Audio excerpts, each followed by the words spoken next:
Well, what a beautiful day here in Northern California, Cottonwood. This is Chuck, back again with Buckaroo John Brand from Buckaroo Leather. John, it's been a few years since we've done this. How you been? Been good, Chuck.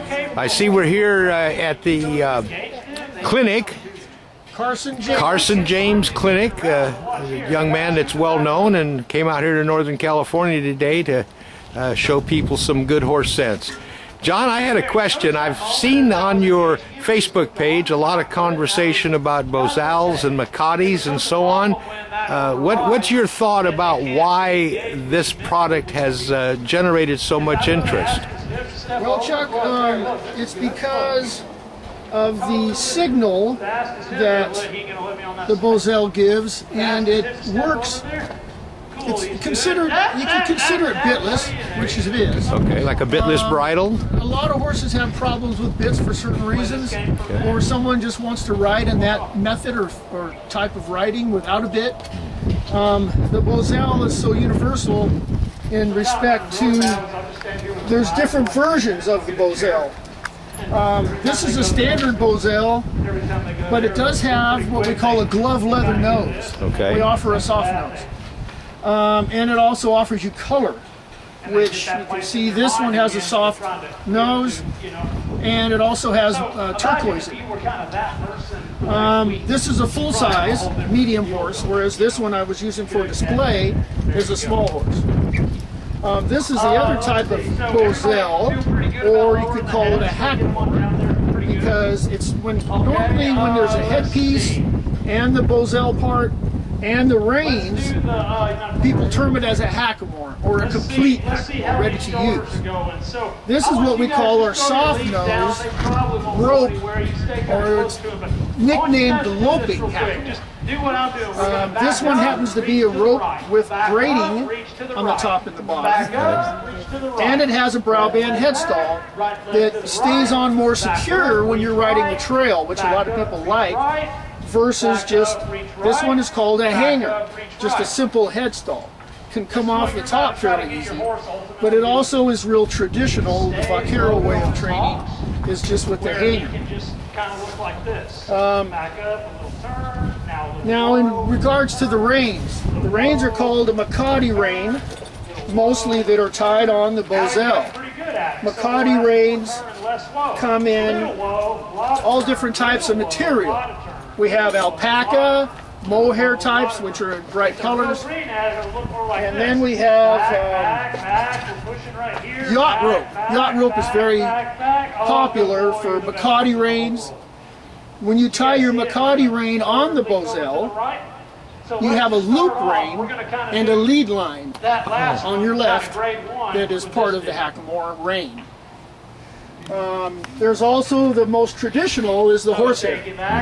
Some people think the horsehair has a little prickly feel to it.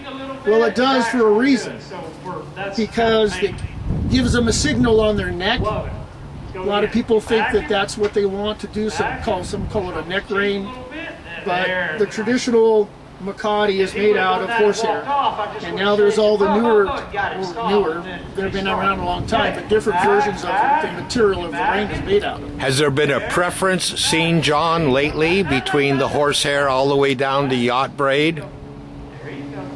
They're all about the same in preference. Everybody has their personal preference. Then touch base real quick on one of design, a type of a hackamore. This has been nicknamed the Indian hackamore. It works in a scissor action in a way, tightening and loosening here around the nose. Your reins hook up here and your headpiece here. So this is called nicknamed the Indian hackamore. So is there any other parts I should touch on you could think of? Well, I think that's pretty all-inclusive.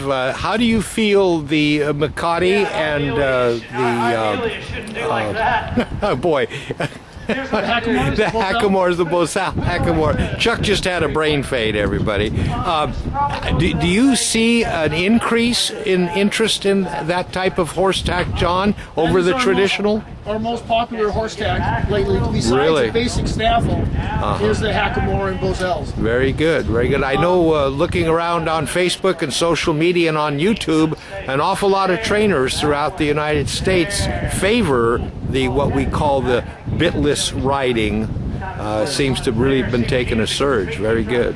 Before you go, be sure and get a shot here of our hats. And, yes. Our custom designs.